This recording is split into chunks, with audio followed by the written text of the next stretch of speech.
The Ford Bronco Warthog. What exactly is going on with the name Warthog? Because there was a patent filing just a couple days ago from Ford with the name Warthog. So let's back up a little bit. I reported on July 3rd that there would be no Raptor version of the upcoming Ford Bronco. I also broke the news that the 3.5-liter engine would not fit into the Bronco, but we know that Ford is definitely working on some type of high-performance version of the Bronco. So what's going on here? Hi, my name is Eric and I make videos for performance vehicle enthusiasts. If that's you, please consider subscribing. On September 9th, Ford filed this trademark application. And just so that you know, a trademark filing is an application for a name or an image. So that means Ford intends to potentially use a name and an image, specifically in this case a name. They intend to use the name Warthog on some future product. So back for a second to the high-performance Bronco. So there's been a lot of speculation about a Bronco Raptor, and you probably know that the Raptor name right now is kind of exclusive to the F-150 pickup truck. And the Raptor, of course, has the 3.5-liter engine, makes 450 horsepower and about 510 pound-feet of torque. So that's quite a bit. And we know there's been rumors floating around that an upcoming Raptor, in fact, the 2021 model, is going to get the V8, in fact, the Predator V8 from the Mustang Shelby GT500, and that's a supercharged engine, and it makes 760 horsepower. This is obviously a shot over the bow back at Jeep, who just debuted the Wrangler 392 concept engine, or rather the concept vehicle, and in fact they let some journalists drive it recently, so it's definitely going to make its way out of the concept phase. So there's definitely a war of these super off-road trucks going on right now, or it's heating up, and I think this is pretty good for competition. Let me know if you agree. So all the way back on July 3rd, I was the first one to report this. In fact, it came from my source. I reported exclusively that there will be no Raptor version of the Bronco. So here we go. Let's talk about the Raptor version of the Bronco. There's not going to be a Raptor version, at least according to a source that I have. The good news is there will be a performance version, and it's going to be called the Warthog. So now fast forward, it's about 2.5 months later, and they have this patent filing, and the news is kind of out all over the place. So let's just see if this Warthog name is really going to be for the Raptor. Let's take a quick look at the rest of the Ford lineup here and see if it might fit in anywhere else, because they filed a name, a trademark for a name, but that doesn't mean that they're going to use it necessarily on the Bronco. So looking at the Ford website on the SUVs and crossovers section, we have the EcoSport Warthog? I don't think so. We've got the Escape, we've got the Bronco Sport, maybe we have the 2021 Bronco, we have the 2020 Edge, the Edge Warthog?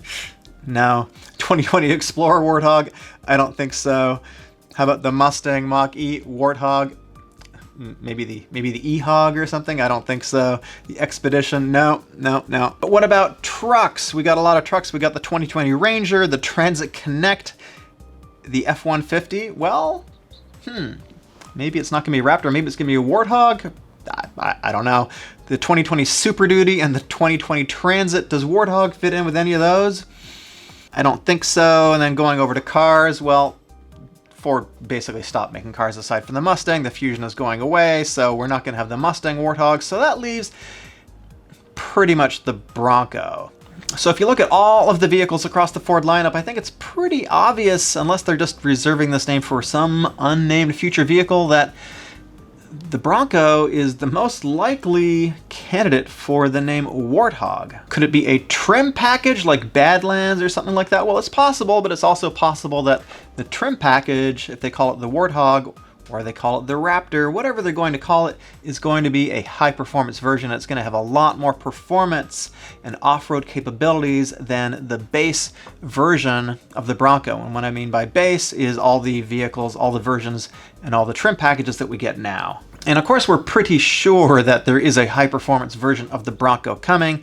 A little while ago, there was a LinkedIn profile from a Ford engineer who had 2023 Bronco Raptor listed in his profile. Now that was changed pretty quickly afterwards, so we're not entirely sure if this was like a legit post on LinkedIn, or a profile, excuse me. We don't know if someone just set this up to troll the media. We don't know if Ford set this up to basically just have a little bit of a leak for a future performance version. So we don't really exactly know, but we do know that the profile basically changed quickly thereafter. And of course, you notice in this profile, it does say Bronco Raptor. And so the fact that it says Bronco Raptor, I'm not quite sure what we read into that. If it's really going to be called the Warthog, would he have called it the Warthog? Or maybe just because the fact that he is listed as an engineer, he wouldn't necessarily know all of the marketing plans and schemes that the company has.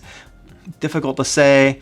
I'm not really sure if this post was legitimate or not. So the Warthog name, now this sounds like a pretty badass name if you ask me. In fact, I looked up what a warthog is.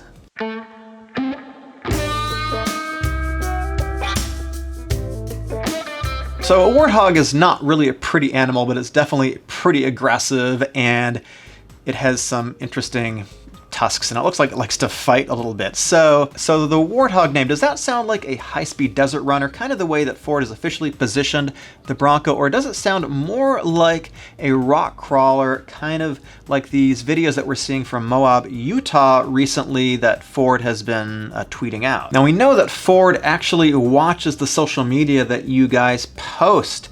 There's been a lot of comments about everybody wants a V8 and so forth, and we know that the Jeep is coming out with the V8, this 392 prototype, 450 horsepower, 450 pound-feet of torque. In fact, I drove this particular engine in a Dodge Challenger a little while ago with a manual transmission. I've got a video on that. It's a pretty great engine, a little bit detuned for the Jeep. So here's the big question: is Ford going to meet the challenge head on from Jeep and drop a V8 into the Bronco? So let's go back to May 30th, where I was the first one to report exclusively at the time that the 3.5 liter engine was not going to fit into the frame, the chassis of the Bronco. So the internal source says that the 3.5 liter, which has been discussed all over the place, does not fit into the chassis.